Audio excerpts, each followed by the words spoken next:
Fala pessoal, tudo bem com vocês? Roger Santos aqui, eu estou muito feliz de ter você de volta para mais um vídeo. E hoje eu quero falar com você sobre o porquê eu pedi demissão da empresa onde eu trabalhava como Site Reliability Engineer. A ideia é contar para vocês o porquê que isso aconteceu, como é que foi e como que foi meu processo para entrar na empresa nova, tá? Sim, eu não estou desempregado, tá? Eu já arrumei outro emprego, já estou trabalhando, comecei essa semana. Então senta o dedo no like aí e bora pro vídeo.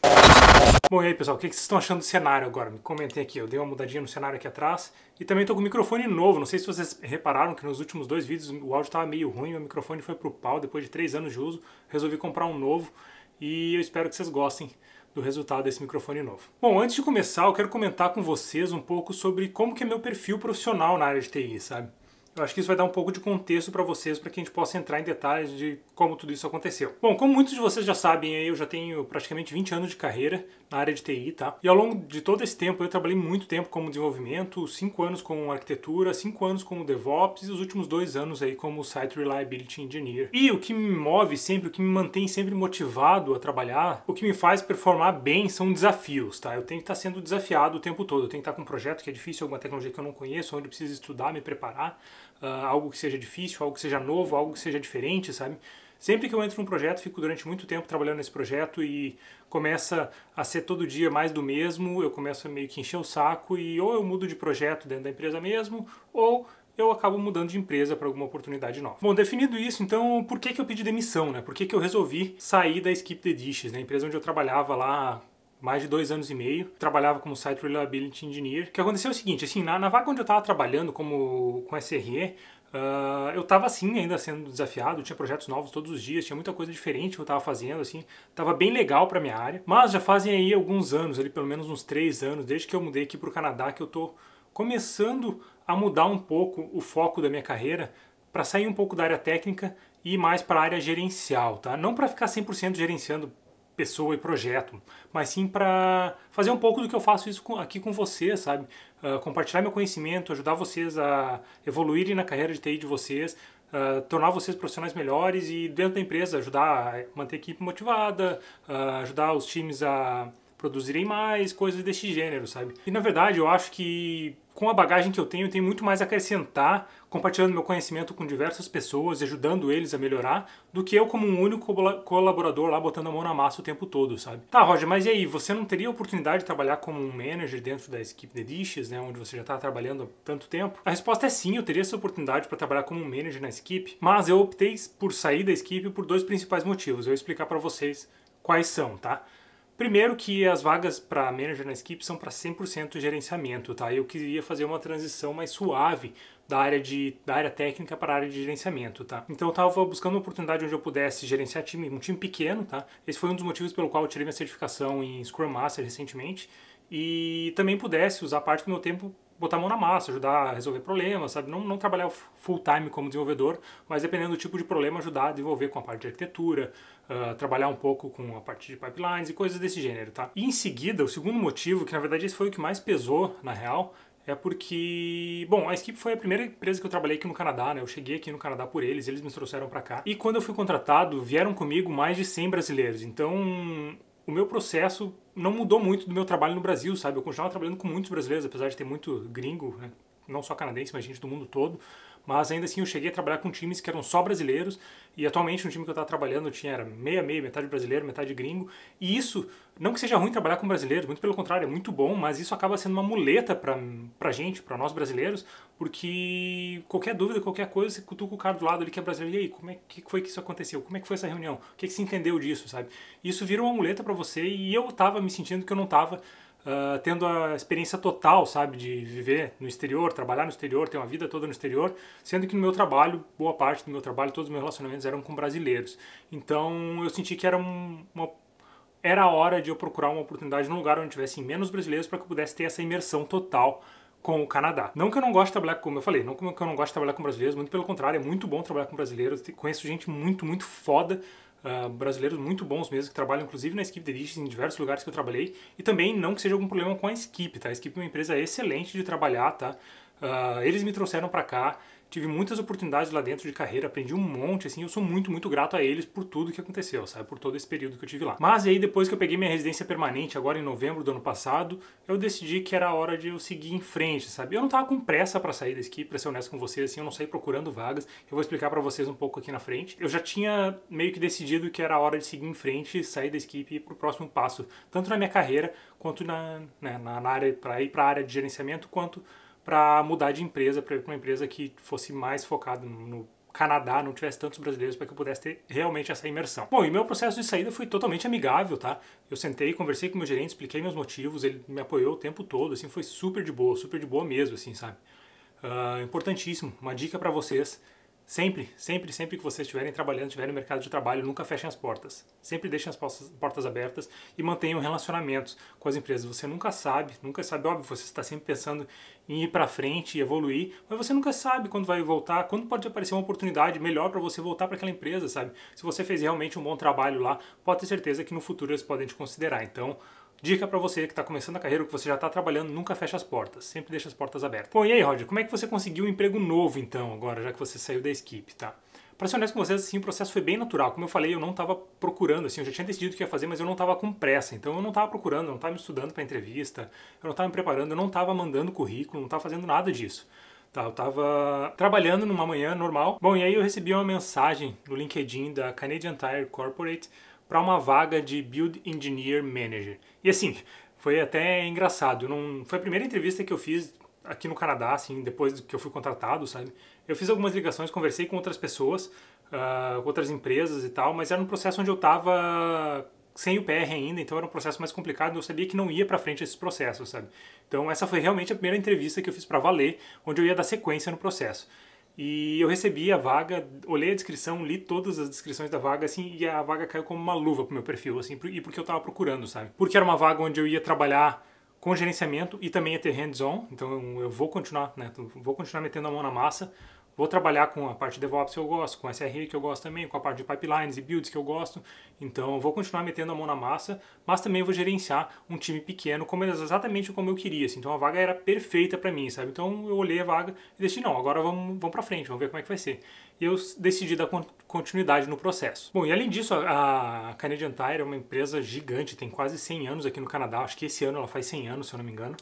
E assim, é conhecida por todo mundo, empresa gigante, o salário é bom também, os benefícios são bons, então não tinha o porquê eu não seguir em frente com essa vaga, não tentar ver o que ia dar, né? Bom, e agora eu quero explicar para vocês como é que foi meu processo de contratação na empresa nova, todas as entrevistas e tal. Óbvio que eu não vou entrar em detalhes em tudo, porque tem questões de confidencialidade que eu não posso comentar aqui e tal, mas o que eu puder falar aqui eu vou explicar para vocês todo o processo, como foram as entrevistas, basicamente como é que funcionou todo esse processo aí, para vocês terem uma ideia aí, caso vocês queiram fazer entrevistas no exterior, para vocês verem como é que funciona esse processo também, e também serve para vocês que vão fazer entrevistas no Brasil, não só no exterior, tá? Porque o processo, na real, não muda muito, tá? Pode ter uma etapa mais, uma etapa menos, mudar um pouquinho na etapa de empresa a empresa, mas da mesma forma que muda no Brasil de empresa para empresa. Então, acho que é um bom guia para vocês que estão buscando aí entrar no mercado de trabalho. E durante esse processo aí eu vou explicar para vocês também, vou dar algumas dicas sobre entrevistas mesmo, como você ir melhor nas entrevistas, beleza? Bom, meu processo todo levou um total de 14 dias, tá? Desde o dia em que eu fui contactado no LinkedIn até o dia que eu assinei a proposta, tá? E além disso, eu pedi para a empresa, né, para a Canadian Tire, mais 21 dias antes de eu começar a trabalhar para que eu pudesse finalizar tudo que eu estava fazendo na Skip the Dishes. Aqui no Canadá não tem cumprir aviso, não existe uma CLT para poder ter essas regras e tal, mas por contrato eu tinha que ficar pelo menos 3 semanas e tal, mas eu tinha algumas coisas que eu queria finalizar, eu fiquei pouco mais de 3 semanas na Skip para finalizar o que eu estava fazendo, passar tudo pro pessoal que estava trabalhando no time, entregar tudo que eu estava fazendo e começar sem nenhuma pendência na empresa nova. E aí o processo total foram 3 entrevistas, tá? A primeira entrevista foi uma entrevista com a RH, que foi com a mesma moça que me contactou pelo LinkedIn, então a gente fez uma entrevista por telefone, foi meia hora de bate-papo, mais para entender se eu era um bom candidato para a vaga que eles estavam querendo, e também para conhecer um pouco do meu perfil profissional e tal, para ver se realmente o meu perfil profissional e pessoal batia com a cultura da empresa, sabe? Para ver se eles poderiam seguir em frente para as próximas etapas da entrevista. Super tranquilo, meia horinha pelo telefone, foi bem de boa. E aí, feito isso, eu recebi um e-mail 2 dias depois, dela mesmo, perguntando se eu estava disponível para fazer uma entrevista 10 dias depois, né? Que daí seria a entrevista técnica. Então aí, nessa brincadeira aí da primeira entrevista, foram 12 dias até eu fazer a segunda entrevista. Então, para vocês verem como teve esse gap aí, no total de 14 dias, mas desses 14 dias, 10 dias aí o processo ficou meio parado, tá? Então, o que aconteceu? Aí eu fui para a segunda entrevista, que era a entrevista técnica. E essa eu acredito que é a que vocês mais estão interessados em saber, né? Porque geralmente é onde todo mundo fica com medo de fazer entrevista técnica, fazer as provas, fazer os testes. Mas o que acontece é o seguinte, a não ser que você queira trabalhar para uma FANG da vida, depois de você ter um tempo grande de experiência para alguns perfis de vaga, é muito difícil você ter que fazer uma prova técnica, sabe? O teu currículo, a tua experiência e o bate-papo, a conversa que você vai ter com os profissionais técnicos são suficientes para comprovar a tua experiência, sabe? E para ser honesto com vocês, nos últimos 10 anos, acho que eu posso contar nos dedos quantas entrevistas técnicas eu fiz, e para as últimas 3 empresas dos últimos 10 anos aí que eu trabalhei, das 3 empresas que eu trabalhei, nenhuma delas foi a empresa onde eu fiz uma prova técnica. Foram todas por conversa, entrevistas técnicas, mas não com prova, sabe? Mais conversando sobre projetos e sobre meu histórico, meu background e coisas desse gênero. E essa entrevista técnica foi um bate-papo aí entre eu e mais 8 pessoas do time de engenharia da Canadian Tire. Então tinham profissionais de diversos backgrounds, da parte de arquitetura, da parte de DevOps, da parte de desenvolvimento, da parte de desenvolvimento mobile, enfim, tinham profissionais de diversas skills diferentes e eles me perguntavam coisas diferentes relacionadas sobre o meu histórico profissional e sobre projetos e demandas que eles estavam tendo lá, onde eu pudesse contribuir, sabe? Então eu achei que essa entrevista foi uma entrevista muito legal, porque geralmente quando você vai fazer uma prova técnica você não consegue performar bem porque você sempre está nervoso.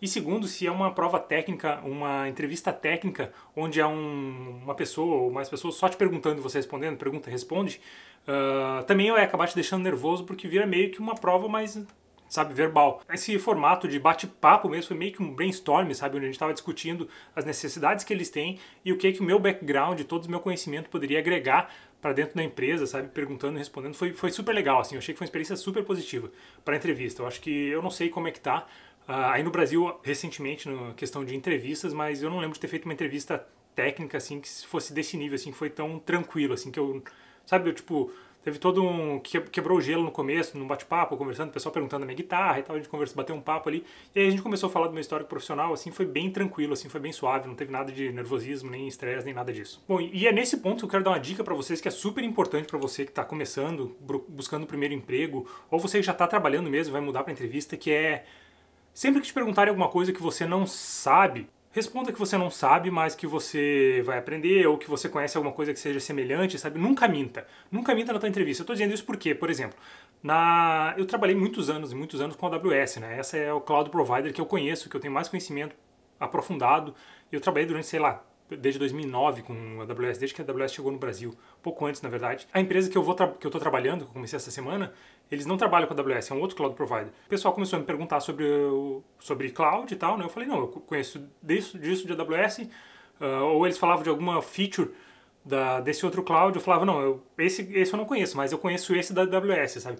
Então, é importante que você diga que você não sabe, quando você não sabe mesmo, porque em algum momento da entrevista o pessoal vai entrar mais aprofundado e vai ver que você vai se enrolar para responder alguma coisa que você realmente não sabia, e aí você vai perder a tua chance e vai perder a tua oportunidade. E isso pode ser o fator decisivo para você entrar para a empresa ou para você perder aquela oportunidade, tá? Então, se você não sabe, sempre diga que você não sabe, mas que você vai aprender ou que você conhece alguma coisa semelhante, sei lá. Se te pedirem alguma linguagem de programação back-end, você conhece, sei lá, pediram Java, você fala, não conheço Java, nunca trabalhei com Java, já conheci, vi na faculdade, mas eu trabalhei tanto tempo com C Sharp, que é muito parecido, as duas vieram do C e tal. Então você tem que saber explicar também, mas se você não sabe, diga que você não sabe, tá? Bom, e aí feito isso, um dia depois foi marcada a minha entrevista com o meu manager, né? Que daí essa seria a última entrevista. Essa entrevista foi bem tranquila, na verdade era mais para saber se o meu manager explicou sobre o processo, sobre os projetos que eu ia trabalhar, sobre a cultura da empresa e tal. Falou sobre o feedback da entrevista técnica que eu tive. E aí a gente começou mais a conversar um pouco para entender se eu realmente estava interessado em trabalhar naquilo que ele estava me propondo, sabe? E aí também a gente discutiu um pouco do roadmap dos projetos e o que eu estava pensando para minha carreira no futuro, coisas desse gênero mesmo.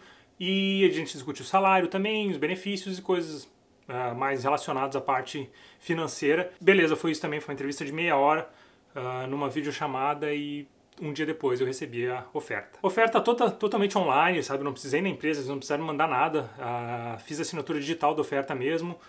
E uns dias depois eu recebi meu laptop em casa e comecei a trabalhar essa semana na empresa. Comecei nessa segunda-feira Esse vídeo vai pro ar na quinta, então comecei, faz menos de uma semana que eu tô trabalhando na empresa ainda, tô me adaptando na empresa nova, mas tô curtindo. Bom, e agora eu quero saber de vocês, aproveitando que eu já fiz esse vídeo falando sobre a parte de entrevista, contratação e carreira e tal, se vocês têm interesse em ter um vídeo exclusivo para falar sobre entrevistas, dicas de entrevista, contratação. Então, se vocês acham que isso é interessante, sabe, eu tenho um background grande aí no mercado, 20 anos de carreira praticamente, e já entrevistei, sei lá, diria que mais ou menos umas 500 pessoas para diversos tipos de cargo diferentes. Também eu tenho diversas dicas que eu posso dar para você. Então, se você acha que isso é um bom vídeo, que é interessante para você, comenta aqui embaixo, diga que, Roger, faz o vídeo sobre dicas de entrevista, que aí eu organizo e faço esse vídeo para vocês aí, focado só nas dicas de entrevista, não na minha entrevista, mas em sim dicas para preparar vocês, para vocês irem melhores em entrevistas, tá? Então é isso aí. Se esse vídeo foi útil para você de alguma forma, considere se inscrever no canal e ativar o sininho das notificações para você receber os próximos vídeos assim que eles saírem, beleza? E agora tem 2 vídeos aqui na tela para você continuar assistindo meus vídeos. Então é só você clicar aqui neles, escolher um deles aqui e continuar assistindo. Então é isso aí. Abraço, pessoal. Até o próximo vídeo e tchau!